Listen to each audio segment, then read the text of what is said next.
Yeah, so in this video, I want to talk about the idea of having a movie that looks like shit on purpose. I'm not talking about a shitty movie. I'm not talking about a movie that's actually like a bad movie, like a poorly made movie. I'm talking about a movie where story is king and the image itself is intentionally like not cinematic on purpose, not to distract from the story, but actually to short circuit the process of why is this movie look so bad. There's different ways to do it, and so I want to jump into that. I want to start off by saying I just saw the new Steven Soderbergh movie Presence, which is a haunted house movie where it's from the point of view of the, I guess you would say, ghost. I don't really want to get into it more than that, other than to say the gimmick was the entire story was a wide angle lens following people around and the people not being aware that, you're getting right up in there. That kind of thing. It looked like the whole thing was shot on an iPhone. I looked it up. It was not shot on an iPhone, and so there were some creative choices that I don't necessarily feel super happy about, like the fact that 80% of this movie takes place inside of the house, yet anything in shadow in the house is impossible to see. So it kind of feels like it was shot on an iPhone. Neither here nor there. Let's talk about the reasons you could do narratively to have a movie look like shit and actually probably have that help your movie. First one being documentary, mockumentary. Everybody knows what a documentary looks like. Everybody has seen documentaries where people follow people around with cameras. Sometimes it gets too dark. Sometimes you can't see anything. Sometimes all you got is sound recording. Half-hour comedies, basically since The Office, have been doing this as sort of the ultimate cheat code for money. You don't have to spend all this extra time lighting it to make it look like a cinematic movie. As soon as you see the documentary or mockumentary format, your brain goes, okay, it's a mockumentary. I know what it's going to look like. I can forgive the fact that it's not beautifully lit and everybody's not in incredible costumes and that kind of stuff. So that's the ultimate cheat. I do feel that, especially now, since we've had 20 plus years of mockumentaries in the half-hour sitcom space, that it's a little stale for my taste. But the format works. The format is significantly cheaper. Part of the reason the early seasons of Arrested Development are as frenetic and random and improv as they are is because they basically just had three dudes with cameras on their shoulders getting people improvising constantly. In addition to that, we got found footage. Again, it's a situation where we've had 20 years since Paranormal Activity, which was I think, at least for my generation, the OG found footage thing. We know what found footage, we know what security camera, we know what doorbell camera looks like. Yeah, it's a little stale because the horror genre just loves it.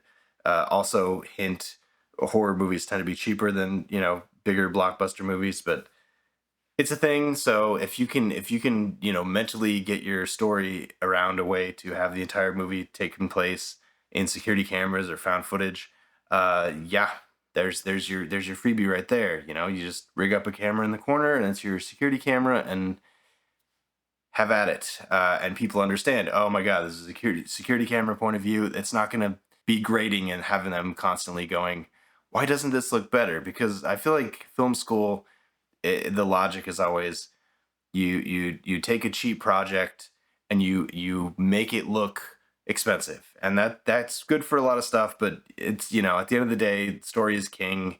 The performances and the story are really what you need to get done most of the time. So the next one is camera as a character, and this goes right back to the Steven Soderbergh movie I just watched. Yeah, there's different ways to have a camera as a character.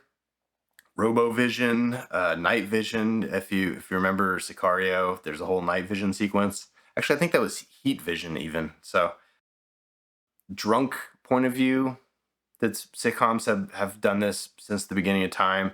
We even have the that 70s show, the cloud, the pot cloud as you go around the room. That's, I would put that into that category. Harsh bright sunlight or super dark shadows, or you're in the forest and everything's creepy.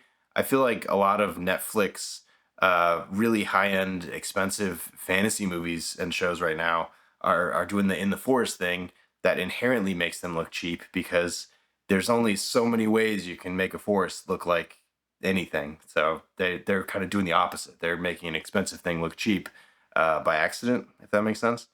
And then you have the whole genre of shot on Super 8 or shot on 16 millimeter or shot on dad's, handy cam. There's a whole industry right now, or sub industry right now, of like music videos getting shot on tape cameras from the 80s because it inherently looks like shit because that's how it was, but that's the aesthetic now. So that you can do. So it can be a choice. And I'm not saying you have to buy a Super 8 camera to make Super 8, happen. You just need to plan for making it look like Super 8, which with color grading tools in DaVinci Resolve right now is as easy as like 3 clicks.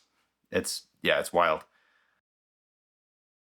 The last idea is sort of the real aesthetic. So we have documentary is literally real, and then you have sort of real aesthetic, which is like something like Dallas Buyers Club, which basically they just didn't light anything. They got what they got, and it looks even shittier than documentaries. I feel like because it's narrative.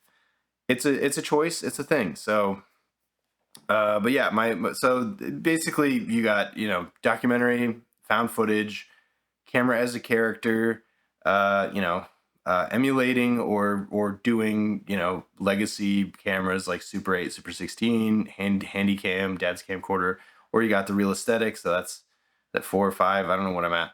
But the point is, you don't have to make every film look fantastic, and a lot of times, you kind of want to go the other way with it because again, story is king, actors' performances, and just being able to get the movie done is kind of that. Especially when you don't have money, especially when you don't have time, that's kind of more important a lot of times. Like it's awesome to show up on set with a huge camera package with a big beautiful Arri Alexa or some kind of red camera or Sony Venice, but you need a whole crew to do that, and sometimes it's just easier to go out with your friends with a couple of camcorders and just shoot footy, you know.